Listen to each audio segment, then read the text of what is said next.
और खबर लखनऊ से, जहां वित्त आयोग की बैठक जारी है। डिप्टी सीएम केशव प्रसाद मौर्य बैठक में मौजूद हैं। ए.के. शर्मा, राकेश सचान, ओपी राजभर भी इस बैठक में मौजूद हैं और बैठक में वित्तीय मामलों पर चर्चा हो रही है और कई दिग्गज इस बैठक में मौजूद हैं।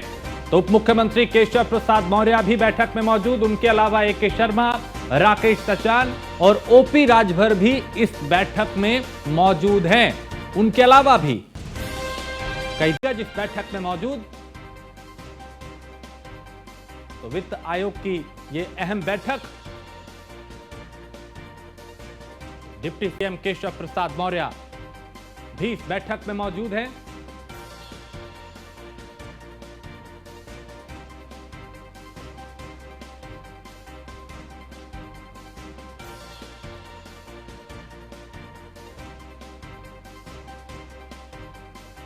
तो वित्त आयोग की बैठक जारी है और इस बैठक में कैबिनेट के कई सदस्य मौजूद हैं। उनके अलावा उप मुख्यमंत्री भी केशव प्रसाद मौर्य इस बैठक में मौजूद हैं।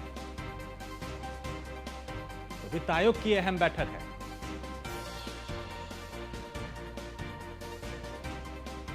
और बैठक में वित्तीय मामलों पर चर्चा हो रही है।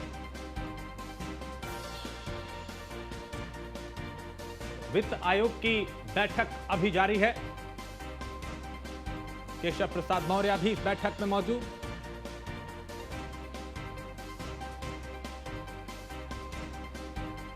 और एसके वाजपेयी लखनऊ से हमारे संवाददाता इस पे और ज्यादा जानकारी के साथ। एसके, वित्त आयोग की बैठक चल रही है, क्या जानकारी इससे जुड़ी?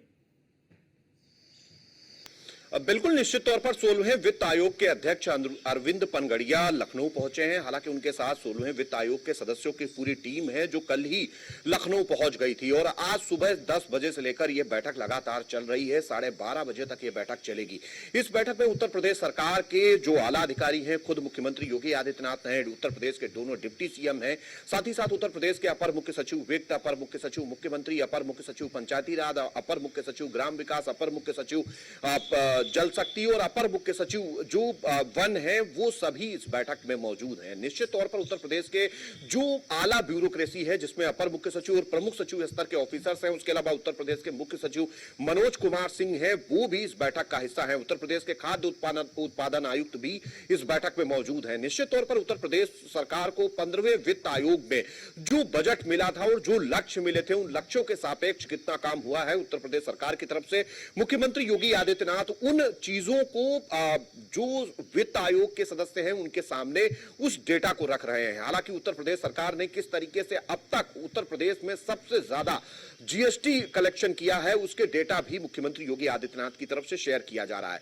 हालांकि उत्तर प्रदेश सरकार कोशिश करेगी कि उत्तर प्रदेश का जो बजट का हिस्सा है वो बढ़ाया जाए, क्योंकि उत्तर प्रदेश ने काफी बड़ा जीएसटी का कलेक्शन उत्तर प्रदेश में किया है। निश्चित है कि उत्तर प्रदेश अपने हिस्सेदारी को बढ़ाने की कोशिश करेगा। उत्तर प्रदेश सरकार की तरफ से अलग अलग मदों में ज्यादा पैसों की मांग की जाएगी, क्योंकि उत्तर प्रदेश इंफ्रास्ट्रक्चर के तौर पर उत्तर प्रदेश को लगातार विकसित कर रहा है और अलग अलग महत्वाकांक्षी परियोजनाएं जिनके जरिए जो लक्ष्य तय दिए गए थे, उन तय लक्ष्यों के सापेक्ष कितना काम हुआ है उस और आगे क्या कुछ होना है, उसका डेटा मुख्यमंत्री की तरफ से प्रस्तुत किया जा रहा है। हालांकि इसके अब से थोड़ी देर बाद, मतलब दोपहर 12:30 बजे, जो नीति आयोग के अध्यक्ष हैं उनकी तरफ से लखनऊ में प्रेस कॉन्फ्रेंस होगी। उत्तर प्रदेश सरकार के आंकड़ों को लेकर कितना वो संतुष्ट हैं, क्या क्या कुछ उत्तर प्रदेश में बदलता हुआ उनको दिखाई दे रहा है, कितनी चीजें और हैं जिनके लक्ष्य उन्होंने तय किए हैं और आगे आने वाले 5 वर्षों तक इन लक्ष्यों के सापेक्ष काम किया जाएगा।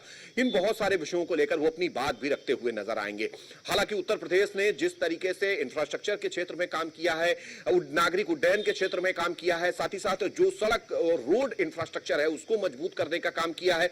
उत्तर प्रदेश में एयर कनेक्टिविटी किस तरीके से बढ़ाई गई है, उत्तर प्रदेश में जो निवेशक आए हैं उनको किस तरीके का माहौल उपलब्ध कराया गया है, उत्तर प्रदेश की बेरोजगारी दर कैसे घटी है, उत्तर प्रदेश की जीएसडीपी कैसे बढ़ी है उत्तर प्रदेश में, उत्तर प्रदेश सरकार ने अपने बजट को कैसे इंक्रीज किया है, इन बहुत सारे विषयों को लेकर उत्तर प्रदेश सरकार अपना डेटा प्रस्तुत कर रही है।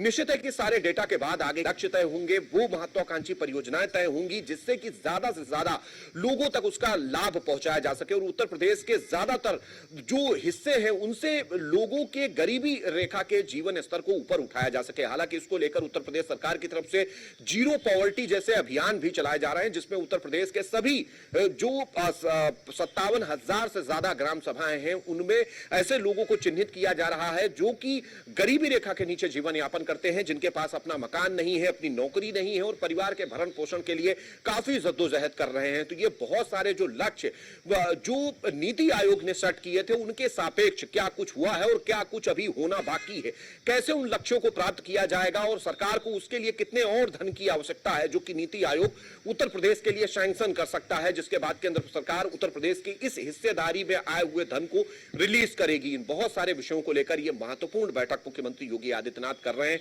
निश्चित है कि इस बैठक के बाद काफी महत्वपूर्ण चीजें निकलकर भी सामने आएंगी, कैसे उत्तर प्रदेश बदलता हुआ दिखाई दे रहा है कानून के क्षेत्र में और अलग अलग जो मूलभूत सेवाएं और सुविधाएं हैं जिसमें सड़क, बिजली, पानी जैसी चीजें शामिल हैं, उन पर कितना कुछ काम हुआ है। उत्तर प्रदेश के वो जिले जो कि डार्क जोन में चले गए थे उनके वाटर लेवल को बढ़ाने के लिए किस तरीके से काम हुआ है, उत्तर प्रदेश में पर्यावरण को बचाने के लिए किस तरीके से वानिकी को बढ़ाया गया है, कैसे उत्तर प्रदेश में जो हरित क्षेत्र है वो लगातार इंक्रीज हो रहा है, क्योंकि उत्तर प्रदेश सरकार की तरफ से अब तक 218 करोड़ से ज्यादा पौधों का रोपण उत्तर प्रदेश में किया जा चुका है।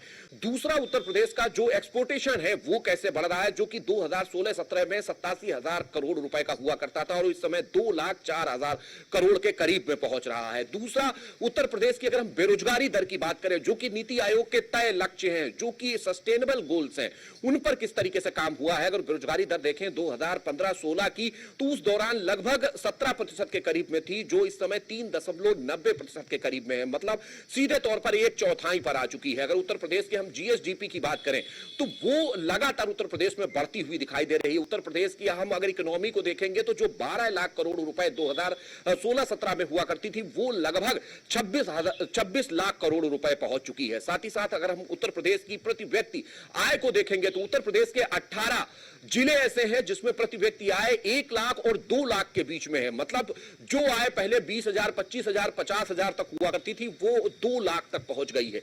तो ये बहुत सारे जो उत्तर प्रदेश सरकार के प्रयास हैं, उत्तर प्रदेश को $1 ट्रिलियन की इकोनॉमी के लक्ष्य को ले जाने के लिए जो महत्वपूर्ण कदम है वो उत्तर प्रदेश सरकार की तरफ से उठाए गए। हालांकि सबसे महत्वपूर्ण बात इसमें यह है कि अब तक उत्तर प्रदेश सरकार ने 2017 से लेकर 2025 के बीच में उत्तर प्रदेश में कोई भी नया टैक्स नहीं लगाया है और बिना कोई नया टैक्स लगाए हुए अपने संसाधनों के बल पर ही उत्तर प्रदेश को आगे बढ़ाने की कोशिश है और लगातार उत्तर प्रदेश सरप्लस स्टेट के तौर पर आगे काम कर रहा है। निश्चित है कि ये सारी चीजें दिखाती हैं कि उत्तर प्रदेश नीति आयोग के 15वें वित्त आयोग में दिए हुए लक्ष्यों को प्राप्त करने में कहीं ना कहीं महत्वपूर्ण भूमिका निभा चुका है और जो 16वां वित्त आयोग अब चीजें सेट करेगा उन पर भी तेजी के साथ काम होगा। ठीक है, बहुत शुक्रिया एस के वाजपेयी।